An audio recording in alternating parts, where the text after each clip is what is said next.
नमस्कार दोस्तों, आप देख रहे हैं दीपक मोबाइल एंड रिपेयरिंग गुमला। आशा करता हूं आप सभी अच्छे होंगे।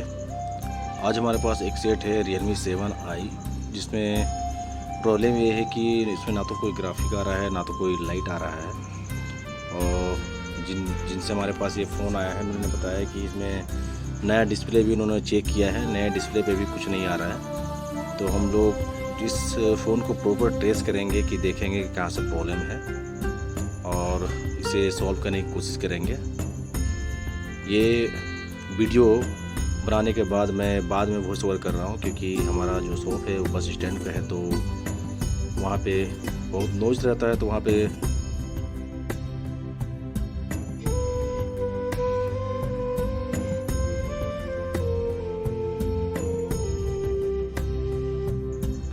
ये एक अनकट वीडियो है।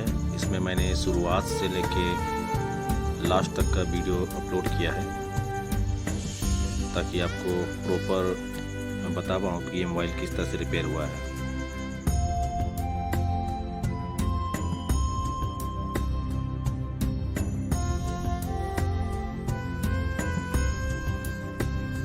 यहाँ पर मोबाइल हमने ओपन करके दोबारा जैक को लगा के एक बार देखना चाहा कि इसमें कोई ग्राफिक बन रहा है या नहीं बन रहा है। तो यहाँ पे हमने देखा कि कोई भी ग्राफिक या लाइट कुछ भी नहीं है।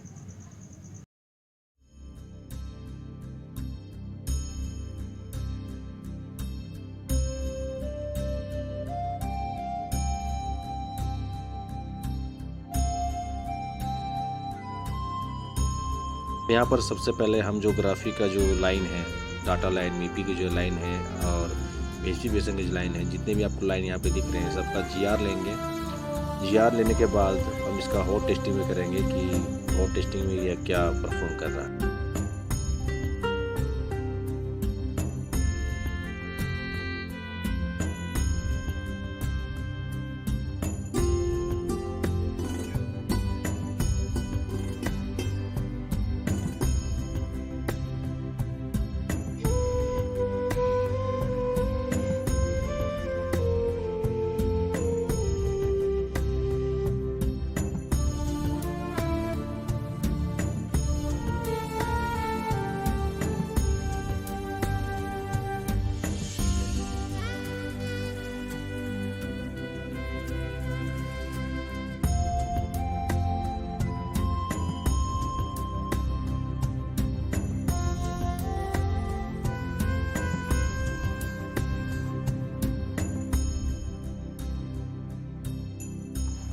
यहाँ पर हमें इसका जीआर सभी लाइनों का प्रॉपर मिला जो हमें मिलना चाहिए था। जीआर में कोई परेशानी नहीं थी। उसके बाद फिर हमने हॉट टेस्टिंग भी किया। हॉट टेस्टिंग में भी VCA बेस पेन का जो voltage 5 volt plus 5 volt minus जो बनना था वो प्रॉपर बन रहा था। लगभग 6 वोल्ट हमें यहाँ पे मिल रहा था, 6 वोल्ट प्लस 6 वोल्ट माइनस। तो दोबारा हमने फिर से एक बार अच्छे से चेक करने के बाद दोबारा हमने एक बार ट्राई किया डिस्प्ले लगा के, तो उस पर कोई भी ग्राफिक, कोई भी लाइट नहीं आया।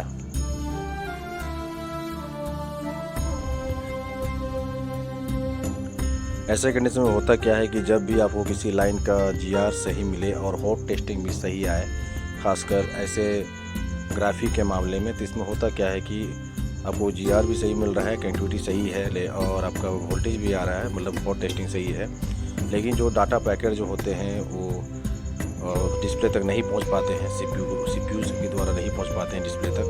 तो इसलिए हमें कोई भी यहाँ पे ग्राफिक नज़र नहीं आती है, और ग्राफिक नहीं होती है तो आपका लाइट भी नहीं आता है। तो हमने डिसाइड किया कि हमें ये सीपीयू है उसको बनाना पड़ेगा। कहीं ना कहीं सीपीयू ड्राई सोल्ड हो गई है या कोई ना कोई प्रॉब्लम आ गया है, जो कि सीपीयू रिवोल्व करने के बाद ही सॉल्व होगा। और आपने सीपीयू रिवोल्व तो बहुत सारे देखे होंगे वीडियो, लेकिन जो तरीका मैं आज आपको इसमें बताने वाला हूँ, अगर आप उस तरीके से सीपीयू को बनाते हैं तो 1 टाइम में आपका सीपीयू सक्सेस करेगा और बहुत ही क्लीन, अच्छी तरह से क्लीन भी आप कर पाएंगे। जो मेथड मैं हमेशा यूज करता हूँ वो मेथड मैंने इस वीडियो में प्रॉपर दिखाया हुआ है, तो आप वीडियो में बने रहें। और ये जितना भी मैं हार्डवेयर का जो अभी काम कर रहा हूँ, ये जो मैं SMD यूज कर रहा हूँ ये है क्विक का 857 DW+। और मेरा जो आयरन है वो है सुगन का F1A5। तो यहाँ पे आप देख सकते हैं कि माइक्रोन की मिमसी लगी हुई थी, तो मतलब हीट का बहुत ख्याल रखना पड़ता है। इसलिए मैंने हर जगह पे जो भी मैं काम कर रहा हूँ उसके वहाँ पे मैंने मेंशन कर दिया है कि क्या हीट और क्या एयर मैं इस असेंबली में यूज कर रहा हूँ। तो इसे आप भी फॉलो कर सकते हैं और अपने काम को अच्छी तरह से कर सकते हैं।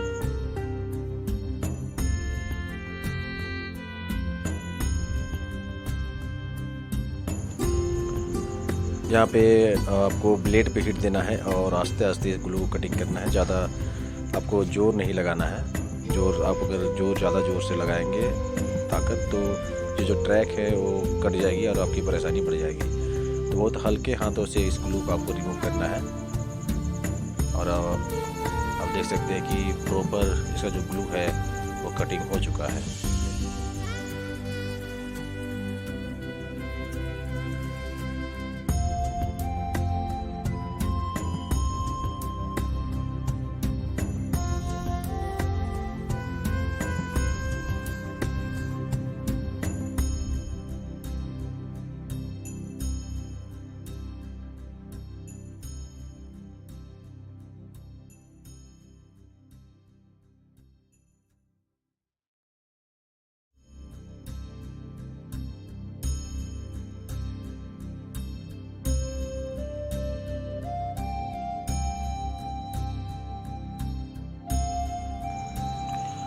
यहाँ पे हमें स्क्रैपर डालने के लिए थोड़ा जगह बनाना पड़ेगा। तो यहाँ पे हम इन दो कंपोनेंट को अच्छी तरह से संभाल के रखेंगे ताकि इसे बाद में हम दोबारा लगा पाएँ। तो यहाँ पे हम जगह बनाते हैं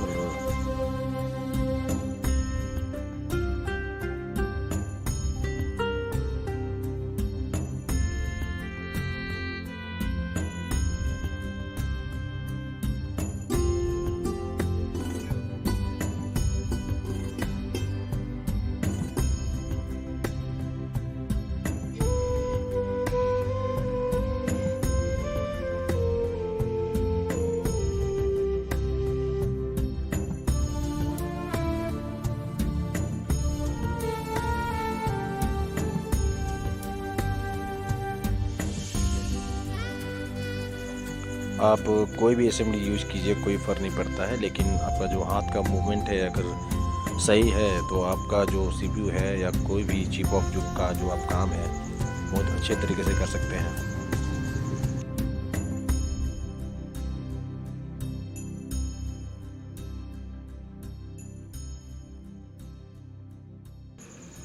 तो यहाँ पे आप देख सकते हैं हमारा सीपीयू अच्छी तरह से निकल चुका है। और चलिए, अभी मदरबोर्ड गर्म है तो इस मदरबोर्ड को भी क्लीन हम कर लेते हैं।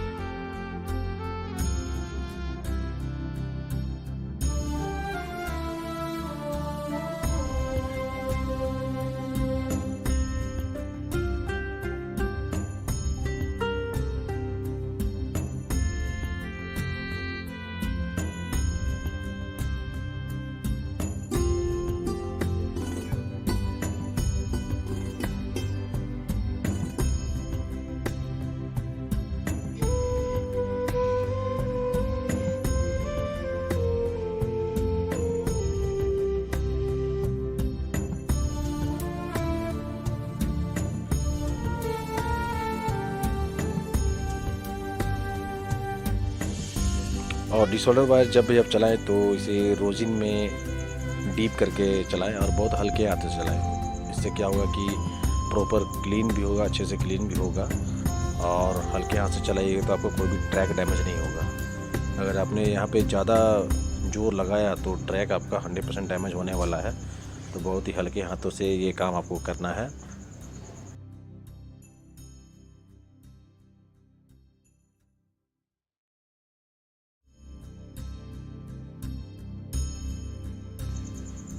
यहाँ पे आप देख सकते हैं कि पेस्टेड ऐसी पेस्ट होने के बावजूद भी हमारा जो पैड है वो 1 टाइम में अच्छी तरह से क्लीन हो गया है। एक आध दो बोल जो रह गए हैं उसे हम मैनुअल उसे क्लीन कर लेंगे।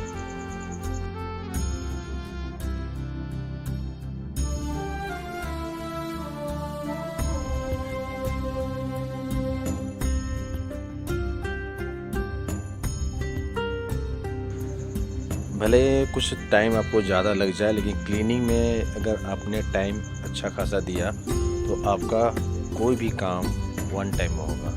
अगर आपने क्लीनिंग को समय नहीं दिया तो उस वही काम को आपको एक बार, दो बार या उससे ज़्यादा भी करना पड़ सकता है। इसलिए शुरुआत में ही जो भी आपको टाइम लगे, कोई दिक्कत की बात नहीं है। आपको सफाई में पूरा टाइम देना है अच्छे से, कोई हड़बड़ी नहीं है, आराम से कीजिए, आपका काम वन टाइम में होगा।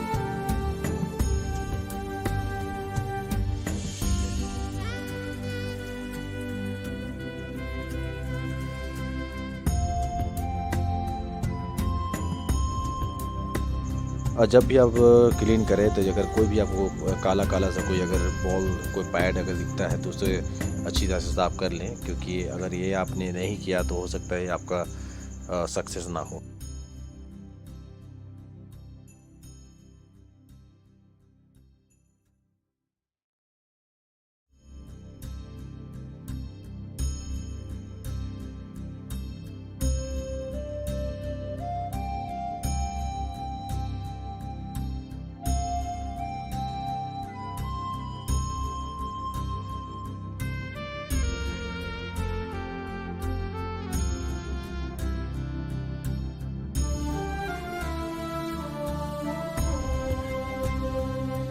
तो फाइनली आप यहाँ पे देख सकते हैं कि जो हमारा जो पैड है वो अच्छी तरह से क्लीन हो गया है और हर एक बोल अच्छी तरह से चमक रहा है, मतलब हमारा पैड क्लीन हो चुका है। अब इसके बाद जो बारी है वो CPU की है।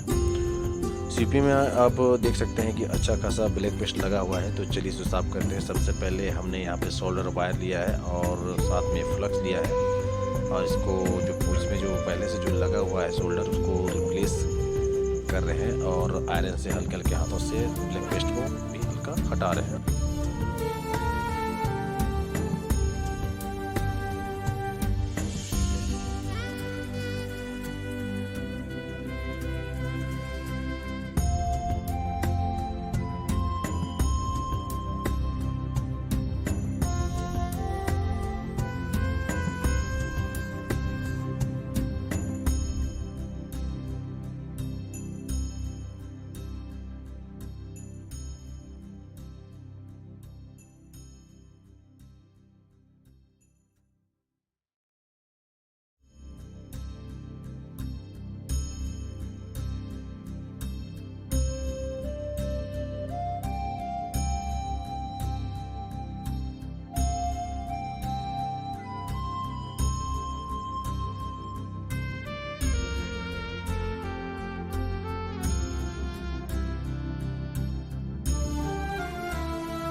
तो यहाँ पे जो भी ब्लैक पेस्टेड जो लगी हुई थी वो ज़्यादातर अब निकल ही चुकी है। अब बहुत ही माइनर बचा हुआ है, तो उसे हम हटाने के लिए यहाँ पे आपको भी पता है कि तार वाली ब्रश जो आती है उसका इस्तेमाल करेंगे। बहुत लोगों को तार वाला जो ब्रश आता है उसको भी इस्तेमाल करने में डर लगता है। उन्हें लगता है कि कहीं आपका CPU या कोई भी ऐसी जिसे आप साफ़ कर रहे हो उसका मतलब पैड डैमेज ना हो जाए, है ना, छील ना जाए। तो वैसा कुछ नहीं होता है। बस आपको ध्यान ये रखना है कि जो आपको जो थिनर यूज़ करते हैं भरपूर आपको पूरा एकदम थिनर होना चाहिए और एकदम हल्के हाथों से आप उसको करेंगे तो आपका कोई भी पैड डैमेज नहीं होगा, स्क्रैच नहीं आएगा। और आपका जो भी क्लीनिंग जो है वो बेहतरीन क्लीनिंग होगा। यहाँ पे देख सकते हैं आप कि मैंने तारला ब्रश का यूज किया है। किस तरह से सभी बोलों में काला काला सा दिख रहा था, लेकिन अब तार वाले ब्रश को यूज करने के बाद सारे बोल में चमक सी आ गई है। तो आप डरे नहीं, बस इसमें थिनर का इस्तेमाल भरपूर करें। पूरा थिनर अच्छे से होना चाहिए, तो आपका जो भी आईसी है उस पर कोई भी स्क्रैच नहीं आएगा। बस हल्के हाथ से आपको चलाना है।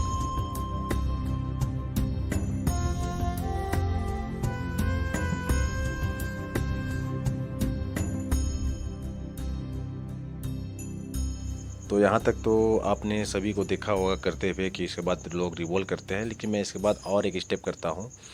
मैं जब भी क्लीनिंग करता हूँ, खासकर वो अगर ब्लैक पेस्टेड हैं या फिर बॉल मुझे उतना चमकदार नहीं दिखता है, तो मैं थोड़ा सा पीपीडी लेता हूँ, फ्लक्स लेता हूँ और उसको इस तरह से मिक्स करता हूँ। मिक्स करने के बाद मैं पूरे सीपीयू में जो उसका जो बॉल वाली जो पैड होती है सो पूरी तरह से मैं जैसा यहाँ पे कर रहा हूँ मैंने फैला दिया है। उसके बाद जो रिवॉल्विंग जो हम लोग करते हैं ना, उसी टेम्परेचर पे मैं इसे हीट करता हूँ। तो देखिए हीट करने के बाद इसमें क्या होता है।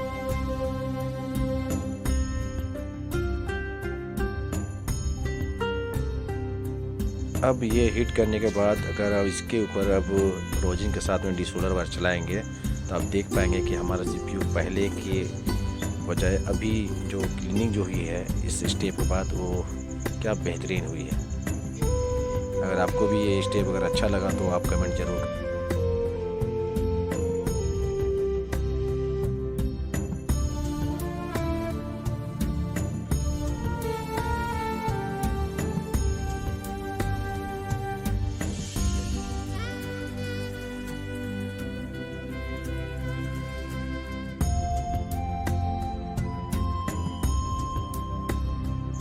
तो यहाँ पे आप देख सकते हैं कि हमारा जो सीपीयू है उसका हर एक बोल कितनी अच्छी तरह चमक रहा है, हर एक बोल अच्छी तरह से क्लीन हुआ है। और ऐसे काम करने में मज़ा ही कुछ और है। जब सब कुछ अच्छा आपका साफ़ हो जाए ना, तो कॉन्फिडेंस लेवल और ऑटोमेटिक हाई हो जाता है।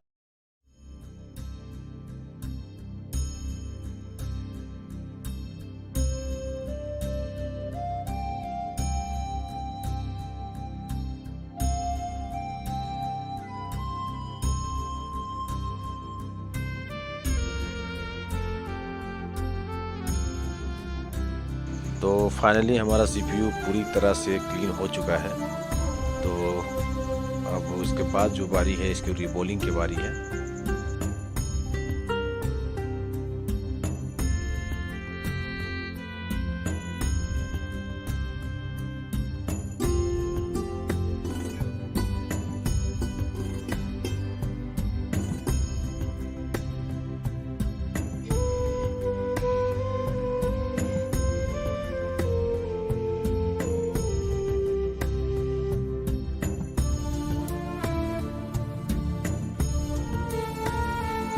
यहाँ पे मैं यूनिवर्सल स्टेंसिल से इसको रिवॉल्विंग कर रहा हूँ। और वैसे भी मैं ज़्यादातर जो सीपीयू है वो मैं यूनिवर्सल से ही करता हूँ। और मुझे भी तो इसकी आदत सी हो गई है। अगर आप भी यूनिवर्सल से कर रहे हैं, अगर आपको परेशानी हो रही है कि आपके कुछ बॉल बनते हैं, कुछ नहीं बनते हैं, तो ये जो स्टेप है इसमें एक स्टेप आपको करना क्या है ये मैं बताता हूँ आपको।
अगर रिबॉलिंग करने के बाद अगर आपको कोई बॉल लगे कि वो बढ़िया से नीचे बैठा नहीं है, तो आपको हल्का फ्लक्स डालना है। और फ्लक्स डालने के बाद फिर से आपको एक बार हीट देना है। तो जो भी बोल जो नीचे आपके जॉइंट नहीं हुए होंगे वो मतलब अच्छी तरह से जॉइंट हो जाएंगे और आपका कोई बोल छूटेगा नहीं।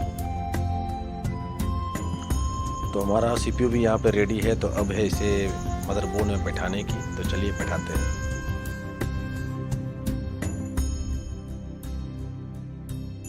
शुरुआत में जो कंपोनेंट को हमने हटाया था यहाँ पे हमने इसे दोबारा लगा दिया है।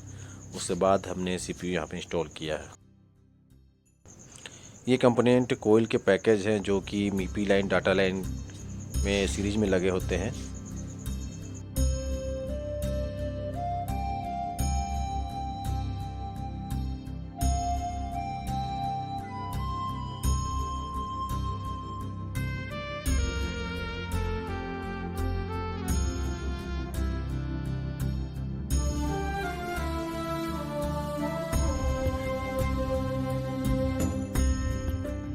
CPU बढ़ाने समय आपको ध्यान देना है कि आपको पैड में बहुत ज़्यादा फ्लक्स नहीं देना है। अगर आप बहुत ज़्यादा फ्लक्स का यूज करेंगे तो एक समय में आपका जो CPU है तैरता नज़र आएगा, फिर आपको फिर से दोबारा मेहनत करना पड़ेगा। इसलिए अपने अंदाज से हल्का आपको देना है यहाँ पे फ्लक्स।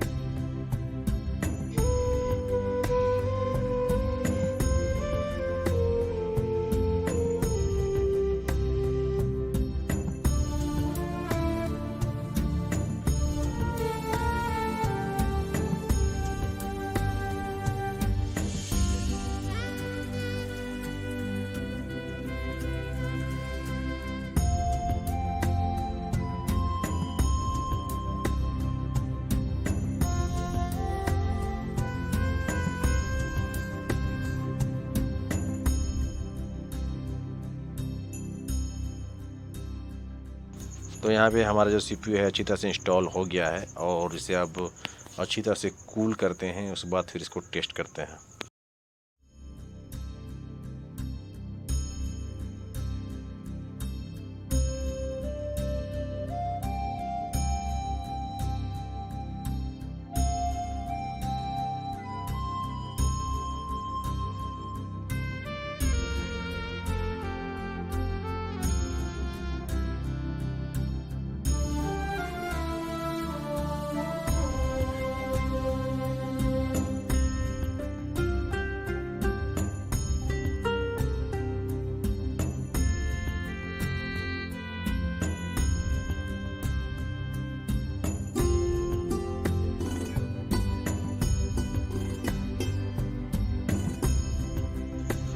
तो यहाँ पे आफ्टर इंस्टॉल CPU हमने दोबारा यहाँ पे MIPI लाइन का GR किया और सारा लाइन का जो GR है वो ओके आया। जो पहले भी ओके आ रहा था, लेकिन इसका जो डाटा पैकेट जो CPU के द्वारा आता है वो नहीं आ रहा था। और तो अब तो मैंने दोबारा यहाँ पे GR चेक किया तो सब GR प्रॉपर हैं जो कि पहले आ रहे थे। तो अब है बारी इसका फाइनल टेस्टिंग का कि अब क्या होता है।